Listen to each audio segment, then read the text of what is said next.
मतदानाची तारीख जशी जवळ येते तसा महाराष्ट्राच्या राजकारणात एक ठरलेला उत्सव सुरू होतो. रस्त्यांवर बॅनर लागतात, घोषणा वाढतात आणि अचानक सरकारला जनतेची आठवण येते. या काळात लाडक्या बहिणी हा शब्द पुन्हा एकदा चर्चेत येतो. हप्ता मिळणार का? कधी मिळणार? किती मिळणार? हे प्रश्न राजकीय चर्चेचे केंद्रबिंदू बनतात. मागचा इतिहास पाहिला तर अशा घटना नवीन नाहीत, उलट त्या वारंवार घडलेल्या आहेत. राजकारणात मतदार हा राजा असतो असे सांगितले जाते, पण निवडणुकीच्या तोंडावर तो केवळ आकड्यात मोजला जातो, हे वास्तव आहे.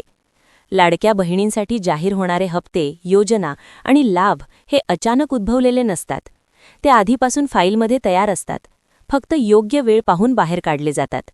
ती वेळ म्हणजे निवडणुकीची. सरकार कोणतेही असो, सत्तेची गणिते तीच राहतात.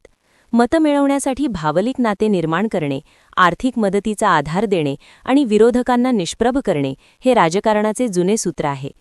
महाराष्ट्रात युती सरकार सत्तेत आणण्यात लाडक्या बहिणींचा मोठा वाटा होता, हे नाकारता येणार नाही. महिलांचे मतदान हे आज निर्णायक ठरत आहे, याची पूर्ण जाणीव सत्ताधाऱ्यांना आहे. त्यामुळे महानगरपालिका, जिल्हा परिषद किंवा कोणतीही स्थानिक स्वराज्य संस्थेची निवडणूक जवळ आली की महिलांसाठी विशेष घोषणा केल्या जातात. हप्ता मिळणारच असा ठाम विश्वास तयार होतो, कारण मागचा इतिहास तसेच संकेत देतो.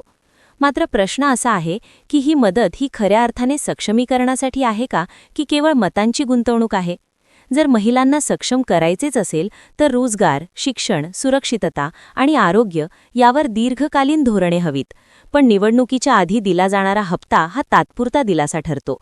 तो मतदाराच्या तात्कालिक गरजांवर मलम लावतो, पण मूळ जखम तशीच राहते. जनतेने, विशेषतः महिलांनी या राजकीय खेळाकडे सजग नजरेने पाहणे गरजेचे आहे. हप्ता मिळणे हा हक्क आहे की उपकार, हा प्रश्न स्वतःला विचारायला हवा.